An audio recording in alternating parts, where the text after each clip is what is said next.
ఉన్న బంగారాన్ని విడిపించి ఆ రోజు ఆన్లైన్ రేటుకే మేము కొంటాం. Sharma gold company. నమస్కారం, సుమన్ టీవీకి స్వాగతం. ప్రస్తుతం మనతో పాటు ఉన్నారు ప్రముఖ జ్యోతిష్య శాస్త్ర పండితులు గురువు గారు బ్రహ్మశ్రీ నందిపట్ల శ్రీహరి శర్మ గారు.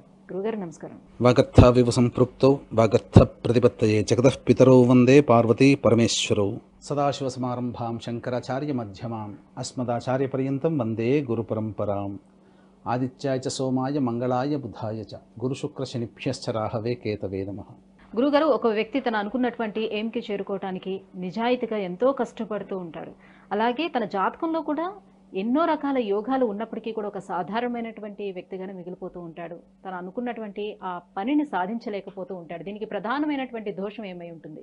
చాలా వాస్తవమైన విషయం మీరు చెప్పారమ్మా. ప్రస్తుతం ఉన్నటువంటి సమాజంలో ఎంతోమంది తమ యొక్క లక్ష్యాన్ని చేరుకోవడం కోసం ఎన్నో ప్రయత్నాలు చేస్తుంటారు. ఎన్ని ఇబ్బందులు ఎదురైనా కానీ నిజాయితీగా కష్టపడుతుంటారు. కొన్నిసార్లు దైవానుగ్రహం కావాలని మంచి మంచి జ్యోతిష్యుల దగ్గరికి, పండితుల దగ్గరికి వెళ్ళి జాతకాన్ని చూపించుకొని సమస్య పరిష్కారం కోసం పరిహారాలు కూడా పాటించి ఉంటారు. అయినా సమస్యగానే మిగిలిపోతుంది, ఎండమావిలాగా పరిష్కారం కాకుండా ఉంటుంది. ఇక కాలానికే దైవానికే వదిలేయడం అనేటువంటి స్థితికి కూడా చేరుకుంటారు. ఇలాంటి వాళ్ళ యొక్క జాతకాలలో ప్రధానంగా కనిపించేటువంటిది పితృదోషం. ఈ పితృదోషానికి ఎవరు కూడా అతీతులు కారు. రాముడు కూడా, కృష్ణుడు కూడా పితృదోషంతో బాధపడిన వాళ్ళే. కారణం తెలిస్తే ఆశ్చర్యపోతారు వీక్షించేటువంటి ప్రేక్షకులు కూడా. ఏంటనంటే, తన తండ్రి యొక్క మరణాన్ని తాను చూడలేకపోయాడు రాముడు. అంత్యక్రియలు పెద్ద కొడుకుగా ఉండి ఈ పితృదోష ప్రభావం వల్లనే అంత్యక్రియలు చేయలేకపోయాడు. తన కడుపులో పుట్టినటువంటి సంతానాన్ని కూడా ఎత్తుకొని ముద్దాడలేకుండా 16 ఏళ్ల వయసు వచ్చిన తర్వాత కానీ తన పిల్లల్ని చూడలేకపోయాడు. కృష్ణుడు కూడా అంతేనమ్మా. చిన్నప్పటి నుంచి కూడా తన విజయం కోసం ఎన్నో కష్టాలు పడ్డాడు, ఎన్నో అవాంతరాలు ఎదుర్కొన్నాడు, ఎన్నో శాప ప్రభావాలు. చివరికి ఈ పితృదోష ప్రభావం వల్లనే వంశం నిర్వంశం అయిపోయింది. తన కంటి ముందరనే తన తండ్రిని హత్య చేస్తున్నా ఏమీ చేయలేకపోయాడు. ఇవన్నీ కూడా వాళ్ళ జాతకంలో ఏర్పడినటువంటి పితృదోష ప్రభావం వల్ల వాళ్ళకు కలిగినటువంటి కష్టాలు, నష్టాలు. ఎంతసేపటికి మనం ఆ యొక్క పురాణ పురుషుల విజయాన్నే మనం చూస్తున్నాం, కానీ ఎన్ని కష్టాలు పడ్డారనేటువంటిది తెలియదు. ఈ పితృశాప ప్రభావం ఉన్నప్పుడు అడుగడుగుకి కూడా ప్రతి మనిషికి కూడా ఇబ్బందులు, సమస్యలు అనేటువంటివి ఎదుర్కొంటూ ఉంటారు. ఈ పితృదోషం ఎలా ఏర్పడుతుందండి అని కూడా అడగొచ్చు. అంటే తండ్రి వైపు 7 తరాలు, తల్లి వైపు 4 తరాల్లో ఏవైనా కుటుంబంలో దుర్మరణాలు, అంటే road accident, fire accident, suicide attempt, నదిలో బావిలో పడి చనిపోవడం, ఇంట్లోంచి వెళ్ళిపోవడం, లివర్ ఫెయిల్ అయ్యి, కిడ్నీ ఫెయిల్ అయ్యి క్యాన్సర్తో చనిపోవడం, తాతగారు లేదా నాన్నగారు 30 ఏళ్ల వయసులో వెళ్ళిపోయారండి, ఇప్పటికీ 80-90 ఏళ్ళు ఉంటే బతికుండారో లేదో తెలియదు. అటువంటి కుటుంబాల్లో ఈ పితృదోషం ఉంటుంది. కొన్ని కుటుంబాలలో చనిపోయిన దారభ్యత సంవత్సరం వరకు చక్కగా చేస్తారు, సంవత్సరం తర్వాత మాకు ఇంట్లో ఆచారం లేదండి అని చెప్పి ఇక తద్దినాలని కానీ లేదా పిండ ప్రదానాలు కానీ కనీసం తర్పణాలు కూడా చేయలేకుండా ఉంటుంటారు. అటువంటి కుటుంబాలలో పితృదోషం ఉంటుంది. ఏ కుటుంబంలోనైతే స్త్రీ హత్య, గోహత్య, బ్రాహ్మణ హత్య, పిల్లిని చంపిన ఇది పితృదోషం కిందికి వస్తుంది. ఏ కుటుంబంలోని వ్యక్తులైతే కాలసర్ప దోషంలో జన్మిస్తారో ఆ కాలసర్ప దోషంలో జన్మించినటువంటి వ్యక్తులకి పితృశాపము ఖచ్చితంగా ఉంటేనే ఆ విధంగా జన్మిస్తారు. ఈ పితృదోషం ఉన్నటువంటి కుటుంబాలలో జీవితంలో ఎదుగుదల ఉండదు, వివాహం కాకపోవడం, ఉద్యోగం సరిగ్గా లభించకపోవడం, సంతానం కలగకపోవడం, ఎప్పుడూ డైవర్సులు అవుతూ ఉండడం, దాంపత్యం సరిగ్గా ఉండకపోవడం, వ్యాపారంలో తరచూ నష్టాలు రావడం, అలాగే ఇంకా చెప్పాలి అంటే సరైనటువంటి విద్యకు తగ్గ ఉద్యోగం లభించకపోవడం, ఇలా అనేక రకాలైనటువంటి సమస్యలతో సతమతమవుతూ ఉంటుంటారు. కాబట్టి దీన్ని దృష్టిలో ఉంచుకునే మా పీఠం ఆధ్వర్యంలో ఈ యొక్క పితృదోష నివారణ కార్యక్రమాలు ప్రతి నెల మా పీఠం ఆధ్వర్యంలో జరుగుతున్నాయి. ఈ నెల 28వ తారీఖు రోజున జరపబడుతున్నాయి. అవకాశం ఉన్న వాళ్ళు కార్యక్రమ తదనంతరం కాంటాక్ట్ చేసి పూర్తి వివరాలు తెలుసుకోవచ్చు. ఒకప్పుడు పితృదోషం నివారణ పూజలు చేయించేటువంటి బ్రాహ్మణులు ఎక్కువగా ఉన్నారు, చేయించుకునే వ్యక్తులు తక్కువగా ఉన్నారు. కాబట్టి చాలా శ్రద్ధగా చక్కగా నియమం ప్రకారం జరిపించారమ్మా. ఈనాటి కాలంలో చేయించుకునే వాళ్ళు ఎక్కువయ్యారు, చేయించే బ్రాహ్మణులు తక్కువడం వల్ల సశాస్త్రీయంగా జరిపించట్లేదు. చాలామంది శ్రీరంగపట్నంలో చేస్తారు, నాసిక్లో చేస్తారు, గోకర్ణంలో చేస్తారు, ఇంకా చెప్పాలి అని అంటే రామేశ్వరంలో చేసేవాళ్ళు ఉన్నారు, నదీ తీరంలో చేసేవాళ్ళు ఉన్నారు. అయితే ఇవన్నీ కూడా ముక్కు మొహం తెలియని వ్యక్తులని మనం నమ్మి, గూగుల్ ద్వారా నమ్మి వెళ్ళిపోతున్నారు. అక్కడ ఒక బిజినెస్ యాక్టివిటీగానే దీన్ని చూస్తున్నారు తప్ప సశాస్త్రీయంగా జరపడం చెట్లేదు. దీన్ని దృష్టిలో పెట్టుకునే జీవితంలో ఒక్కసారి చేసుకునేటువంటి పూజ. మన ద్రవ్యము, మన సమయము చాలా విలువైనది.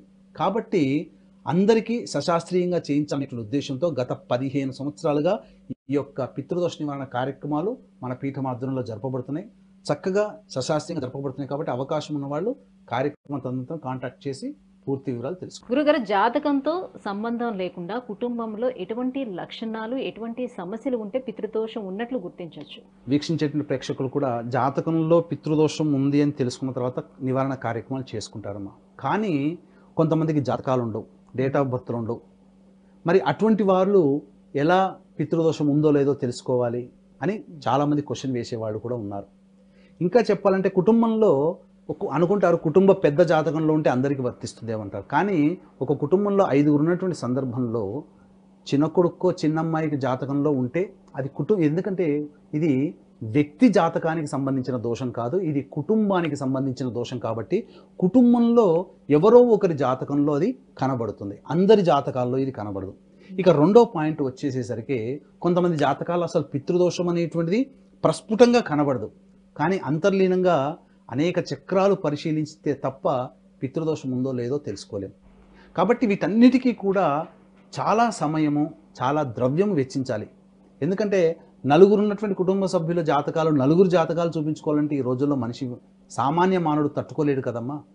అందుకని వీక్షించేటువంటి ప్రేక్షకులు కూడా ఈ యొక్క కార్యక్రమాన్ని ఎక్కడ స్కిప్ కాకుండా ఇప్పుడు నేను చెప్పబోయేది పూర్తిగా వినండి. ఎందుకనంటే ఏ ఏ లక్షణాలు ఉంటే, ఏ ఏ సమస్యలతో బాధపడుతుంటే అది పితృదోషం కిందికి వస్తుందో మీకు తెలియజేస్తాను. ఇంతకుముందు చెప్పుకున్నట్టుగా తండ్రి వైపు 7 తరాలు, తల్లి వైపు 4 తరాల్లో దుర్మరణాలు అంటే road accident, fire accident, suicide attempt, నదిలో బావిలో పడి చనిపోవడం, ఇంట్లోంచి వెళ్ళిపోవడం, లివర్ ఫెయిల్ అయ్యి, కిడ్నీ ఫెయిల్ అయ్యి, క్యాన్సర్తో చనిపోవడం, లేదా లివర్ ప్రాబ్లం, కిడ్నీ ప్రాబ్లం, క్యాన్సర్తో బాధపడుతున్నా, 60 సంవత్సరాల లోపల ఏ విధంగా చనిపోయినా, లేదా కుటుంబంలోని వ్యక్తులు ఇంట్లోంచి ఎక్కడికైనా వెళ్ళిపోయి తిరిగి రాకుండా ఉన్నా, లేదా పిండ ప్రదానాలు చేయలేకపోయినా, కాలసర్పదోషంలో జన్మించిన, స్త్రీ హత్య, గోహత్య, బ్రాహ్మణ హత్య, పిల్లిని చంపిన మార్జాల హత్య, ఇవన్నీ కూడా పితృశాపం కిందికే వస్తాయి. కుటుంబంలోని వ్యక్తులు ఇలా మీకు జరిగితే, మీ యొక్క తండ్రి వైపు 7 తరాలు, తల్లి వైపు 4 తరాల్లో ఇలా జరిగితే పితృశాపం కిందికి వస్తాయి. కానీ ఇప్పుడు చెప్పబోయేటువంటి లక్షణాలు ఏవైతే మీకు మీరు అనుభవిస్తున్నారో, మీ ఇంట్లో కలుగుతున్నాయో అవి పితృదోషం కింద లెక్క. ఏంటి ఆ సమస్యలు అంటే, ఇంట్లోని వ్యక్తులు తరచూ యాక్సిడెంట్స్కి గురవుతున్నా, మందులకి నయం కాని రోగాలతో బాధపడుతున్నా, ఇంట్లోని వ్యక్తులు తరచూ చెడు ప్రభావం, నరదృష్టి, నరఘోష, క్షుద్ర ప్రయోగాలకు బారిన పడుతూ ఉన్నా, కుటుంబంలో కేవలం ఆడపిల్లలు మాత్రమే ఉండి పురుష సంతానం లేకపోయినా, ఇక్కడ స్త్రీలని తక్కువగా చేసినట్టు కాదండి, ఈ రోజున తల్లిదండ్రుల గురించి పట్టించుకునేది ఆడపిల్లలు మాత్రమే, అది గుర్తుపెట్టుకోండి. కాకపోతే పితృశాపం ఉన్నప్పుడు వంశ అభివృద్ధి అనేటువంటిది ఉండదు. వంశాభివృద్ధి అంటే బాగా డబ్బుంటేనో, బాగా భవనాలు ఉంటేనో, కార్లో తిరుగుతూనే వంశాభివృద్ధి కాదండి. వంశానికి వారసుడు అంటే మగ సంతానం ఉంటే మళ్ళీ ఆ వంశం ముందుకెళ్తుంది. ఆడపిల్లల్ని కన్న తర్వాత ఎవరో ఒక అయ్య చేతిలో ఏదో ఒక గోత్రానికి దానం చేస్తారు, కన్యాదానం చేస్తారు. ఆ ఇంట్లో వంశం అభివృద్ధి చెందుతుంది తప్ప పుట్టినింట్లో వంశం అభివృద్ధి చెందదు. కాబట్టి దీన్ని దృష్టిలో పెట్టుకొని ఆడపిల్లలు మాత్రమే ఉండి పురుష సంతానం లేకపోయినా, ఒక ఇంట్లో 2 ఆడపిల్లలు, ఒక మగ పిల్లవాడు ఉంటాడు. కొన్ని కారణాల వల్ల చిన్నతనంలో అబ్బాయికి ఇబ్బంది అవుతుంది, అప్పుడు 2 ఆడపిల్లలు మిగులుతారు. అలా ఉన్న పితృశాపమే. అలాగే ఇంటర్ క్యాస్ట్, ఇంటర్ రిలీజన్ మ్యారేజ్లు మీ కుటుంబంలో జరిగిన పితృశాపమే. ఇక శారీరక లోపాలు, మానసిక లోపాలతో పిల్లలు జన్మించిన, లేదా ఆ శారీరక మానసిక లోపాలతో పిల్లలు ఇబ్బంది పడుతున్న పితృశాపమే. సోదర సోదరీమణుల మధ్య విభేదాలు తరచూ వస్తున్న పితృశాపమే. తండ్రికి కొడుక్కి, తండ్రికి కూతురికి, తల్లికి కొడుక్కి, తల్లికి కూతురికి మధ్య మాటలు లేకుండా ఉండడం, శత్రువులాగా ఒకే ఇంట్లో ఉండడం పితృశాపమే. ఈ యొక్క లక్షణం ప్రధానంగా ఒక కుటుంబంలో ఒక ప్రయాణానికి ఏదైనా ఒక టూర్కి వెళ్ళాలి. తండ్రి ఏమో ఫ్లైట్లో పోదామని, కొడుకేమో కారులో పోదామని, భార్య ఏమో బస్సులో పోదామని, ఇతరత్ర మార్గాల్లో వెళ్దామని కూతురు. ఇలా నలుగురు 4 రకాల దారులు చెప్పి బాగా తర్జన భర్జనలు జరిగి ఒక వాదనకు, ఒక దానికి అంగీకరిస్తారు. ఇలా తరచూ ఇంట్లో జరుగుతున్న పితృశాప ప్రభావం ఉంటేనే ఎలా జరుగుతుంది. తరచూ డైవోర్సులు, అలాగే సంతానం కలగకపోవడం. అంటే డాక్టర్ల చుట్టూ ఎంతమంది చుట్టూ వెళ్ళినా అంతా బాగుందమ్మా, మీరు అనుకూలంగా దంపతులు ఆనందంగా జీవించండి, మీకు తప్పకుండా సంతానం కలుగుతుంది, మీకు మెడికల్గా అన్ని రకాలుగా ఫిట్గా ఉన్నారు అని చెప్పినా సంతానం కలగకపోయినా అది పితృశాపమే. కొన్ని కుటుంబాలలోనమ్మ పెళ్ళిళ్ళు కావు, 30 ఏళ్ళు 35 ఏళ్ళు 40 ఏళ్ళు ఉన్న బ్రహ్మచారులు బ్రహ్మచారిణులుగా ఆడవాళ్ళు మగవాళ్ళు మిగిలిపోతుంటుంటారు. ఆ కుటుంబంలో పితృశాపం. ఎందుకనంటే పెళ్ళైతే వంశం అభివృద్ధి చెందుతుంది, సంతానం కలుగుతుంది, సంతానం ద్వారా వంశం ముందుకెళ్తుంది. ఇలా పితృశాపం ఉన్నటువంటి కుటుంబాల్లో ఈ యొక్క సంతానం కలగకుండా ఏర్పడతాయి మార్గాలు. అంటే పెళ్లి దగ్గర నుంచి మొదలుకుంటే సంతానం అయ్యేంత వరకు ఉండే సమస్యలు ఇవన్నీ పితృశాప ప్రభావం వల్ల కలుగుతాయి. ఇంకా చెప్పాలంటే చేతిలోని ఆహారం తరచూ నేల పాలవుతున్నా, ఇంట్లో పాలు తరచూ పొంగిపోతున్నా, అలాగే ఇంట్లో చీమలు బొద్దింకలు జిల్లె పురుగుల బెడద ఎక్కువగా ఉన్నా ఇవన్నీ పితృశాప ప్రభావాలే. ఇంట్లో గోడలు క్రాక్స్ వస్తున్నా, నల్లా నుంచి తరచూ నీటి చుక్కలు కింద పడుతున్నా ఇవన్నీ కూడా పితృశాప ప్రభావమే. ఇక స్వప్నాల విషయానికి వచ్చినట్లయితే తరచూ కారాగార వాసమవుతున్నట్టు కల్లోకి వచ్చిన, అలాగే సుడిగుండంలో చిక్కున్నట్టు కల్లోకి వచ్చిన, ఇల్లు కూలిపోతున్నట్టు కల్లోకి వచ్చిన, స్త్రీమూర్తి భుజాన శిశువుని వేసుకొని ఏడుస్తూ వెళుతున్నట్టు కల్లోకి వచ్చిన, అలాగే తాను ఏ వ్యక్తి అయితే తాను దారి తెలియకుండా లోయలు పర్వతాలు అడవుల వెంటి తిరుగుతున్నట్టు కల్లోకి వచ్చిన అవి కూడా పితృశాప ప్రభావమే. ఈ యొక్క పితృశాప ప్రభావం అనేటువంటిది కుటుంబంలో ఉండడం వల్ల ప్రశాంతత ఉండదు. ఇంకా కొన్ని కుటుంబాల్లో గొప్పగా సంపాదిస్తారమ్మా, డబ్బులు బాగా సంపాదిస్తారు. ఒక అనాలోచిత నిర్ణయం, ఏదో ఒక దాంట్లో వ్యాపారం మొదలు పెడతారు, లేదా ఎవరికో ఒకరికి డబ్బు ఇస్తారు, లేదా ఏదో ఒక దాంట్లో షేర్ మార్కెట్లో పెడతారు, పూర్తిగా నష్టపోతారు. ఫ్లైట్లలో తిరిగిన వాడు స్కూటర్లో తిరుగుతుంటుంటాడు. ఇప్పుడు అటువంటి కుటుంబాల్లో పితృశాపం ఉంటుంది. ఇంకా చెప్పాలి అంటే మేము తిరగని దైవం అంటూ లేదు, ప్రదక్షిణ చేయని చెట్టంటూ లేదు, మొక్కని దైవం అంటూ లేదు, తిరగని పుట్టంటూ లేదు, ఎన్ని పూజలు చేసినా మా పూజలు ఫలించట్లేవు అన్న వాళ్ళు కుటుంబాల్లో పితృశాపం ఉంటుంది. అంటే ఎన్ని పూజలు చేసినా దైవం అనుగ్రహం ఉండట్లేదు. పితృదోషం ఉంటేనే దైవానుగ్రహం కలగదు. ఇక ఏ జన్మలో ఏ పాపం చేసాం రా, ఈ జన్మలో చాలా నరకం అనుభవిస్తున్నాం అంటే నరక యాతన అంటారు కదా. అంటే ఏంటి, ప్రతి సమస్య వాళ్ళకి కష్టంగా మారుతుంది, ప్రతి సంబంధించినటువంటి పని కూడా సమస్యలుగా మారుతుంటాయి, ఏ పని అనుకున్నా కష్టాలు నష్టాలతో ఉంటుంటాయి. అటువంటి కుటుంబాల్లో పితృశాపం ఉంటుంది. కుటుంబాలలో చాలా మటుకమ్మ ఆడపిల్లలు మాత్రమే ఉంటారు, పురుష సంతానం ఉండదు. మరి అటువంటి వాళ్ళు ఎలా చేయాలి? భర్తలు నమ్మరు, కొంతమంది అనారోగ్య సమస్యలతో బాధపడుతుంటారు, కొంతమంది విదేశాల్లో ఉంటారు, అలాగే కొంతమంది రాలేకపోతుంటారు. అటువంటి వాళ్ళు బ్రాహ్మణుని కర్తగా పెట్టి ఈ యొక్క పూజా కార్యక్రమాన్ని చేయించుకోవచ్చు. అనగా కర్తగా బ్రాహ్మణునికి తగు రుసుము చెల్లిస్తే ఆ బ్రాహ్మణుడు చక్కగా చేస్తారు. ఇదేదో మామూలు పూజలుగా చేసినట్టుగా కాదమ్మా. ఈ పూజలు అనేటువంటివి ఏదైనా దేవాలయానికి వెళ్తే పూజల్లో గోత్రనామాలు చెప్తారు, సరిపోతుంది, బ్రాహ్మణులే చేస్తారు. కానీ ఇక్కడ ప్రతి వ్యక్తి కూడా ప్రతి నిమిషానికి కూడా క్రతువు, ఈ పితృదోష నివారణ కార్యక్రమంలో త్రిపిండి శ్రాద్ధము 5 రకాల శాపాలు తొలగిపోవడానికి చేసేటువంటివి. అనగా స్త్రీ శాపము, గోశాపము, దైవశాపము, సర్పశాపము, అలాగే గురుశాపము, పితృశాపము, ఇలా 5 రకాలైనటువంటి శాపాల నివృత్తికి ప్రాయశ్చిత్త తిల హోమాలు చేస్తారు. అలాగే ఇక చెప్పాలి అంటే ఇప్పటి వరకు ఈ యొక్క త్రిపిండి శ్రాద్ధం వల్ల 2 రకాల ఉపయోగాలు ఉంటాయి. అంటే దుర్మరణం పాలైనటువంటి వ్యక్తి యొక్క ఆత్మ భూలోకంలో ఉండవచ్చు, లేదా ఆకాశంలో ఉండవచ్చు, అంతరిక్షంలో ఉండవచ్చు. అటువంటి ఆత్మని సమంత్రకంగా ఆవాహన చేసి తిరిగి ఉన్నత లోకాలకి చేరుకునే ప్రక్రియే ఈ యొక్క త్రిపిండి శ్రాద్ధము. ఈ త్రిపిండి శ్రాద్ధం వల్ల ఇంకొక ఉపయోగం ఏంటంటే ఇప్పటి వరకు మేము పిండ ప్రదానాలు మేము చేయలేకపోయినామండి. అటువంటి వాళ్ళు కూడా ఈ త్రిపిండి శ్రాద్ధ ప్రభావం వల్ల వాళ్ళు అర్హత లభిస్తుంది. మోక్షనారాయణ బలి పూజ, త్రిపిండి శ్రాద్ధము ఇవన్నీ కూడా పితృదోష నివారణ పూజా కార్యక్రమాల్లో చేయించడం జరుగుతుంది. ఇంకా చెప్పాలి అని అంటే మోక్షాన్ని పొందనటువంటి ఆత్మ ఇవన్నీ కూడా పితృదోషానికి కారణం. మా వాళ్ళకి చక్కగా చేసామండి, మంచి కార్యక్రమాలు చేసామని అనుకుంటుంటారు. కానీ దుర్మరణం పాలైన ఆత్మకి మీరు ఎన్ని దానాలు చేసినా, ఎన్ని పూజలు చేసినా ఆ ఆత్మ మోక్షాన్ని పొందదు. అంటే ఎలా మోక్షాన్ని పొందదు అని అంటే అది ఎలాంటి స్థితి ఉంటుందనంటే భరింపరానటువంటి నరకయాతన అనుభవిస్తుంది. ఎలాంటి నరకయాతన అనుభవిస్తుందంటే ఒక స్త్రీమూర్తి డెలివరీ అవుతుంటే ఎంత బాధను పొందుతుందో అంతకి 1000 రెట్ల బాధ మోక్షాన్ని పొందనటువంటి ఆత్మ అనుభవిస్తుంది. కాబట్టి ఆ మోక్షాన్ని ప్రసాదించే అర్హత ఆ వంశంలో జన్మించిన వారసులకి మాత్రమే ఉంటుంది. కాబట్టి ఇక్కడ ఆ వంశంలోని వారసులు ఈ యొక్క పరిహార క్రియను అనేటువంటిది చేయాలి. అప్పుడు ఆత్మకి మోక్షం పొందుతుంది, మళ్ళీ తిరిగి జన్మెత్తడానికి అవకాశం ఉంటుంది. ఈ యొక్క చెప్పినటువంటి లక్షణాలు కనుక కుటుంబంలో ఉన్నట్లయితే అది పితృదోషంగానే భావించాలి.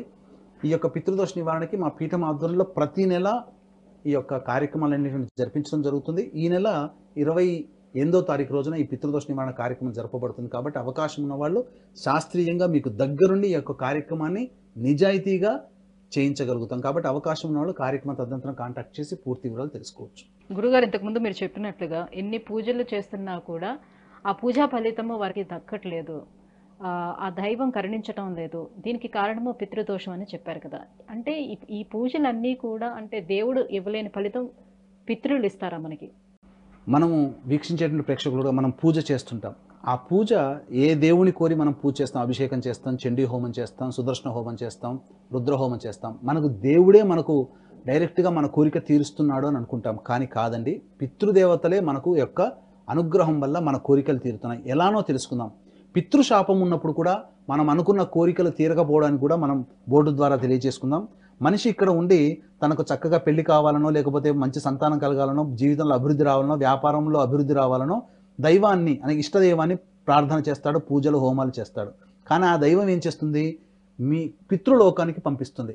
మీ కుటుంబంలో వాళ్ళు పలానా కోరిక కోరి మీకు పూజ చేశారు, ఈ పూజ ఫలితం ఇవ్వాలా లేదా మీరు నిర్ణయించుకోండి అని చెప్పి మన యొక్క వంశంలోని 7 తరాలు తండ్రి వైపు తల్లి వైపు 4 తరాల్లో ఉన్నటువంటి ఈ పితృదేవతలు ఈ యొక్క మనిషికి వరాన్ని ఇవ్వాలా లేదా అని చెప్పి స్కాన్ చేసి మనకు పంపించడం జరుగుతుంది. పితృలోకం ద్వారానే తెలుస్తుంది. ఎందుకనంటే ఈ యొక్క పితృలోకం ద్వారా ధర్మ కార్యాచరణ చేశారా లేదా అని మాత్రమే గమనిస్తారు.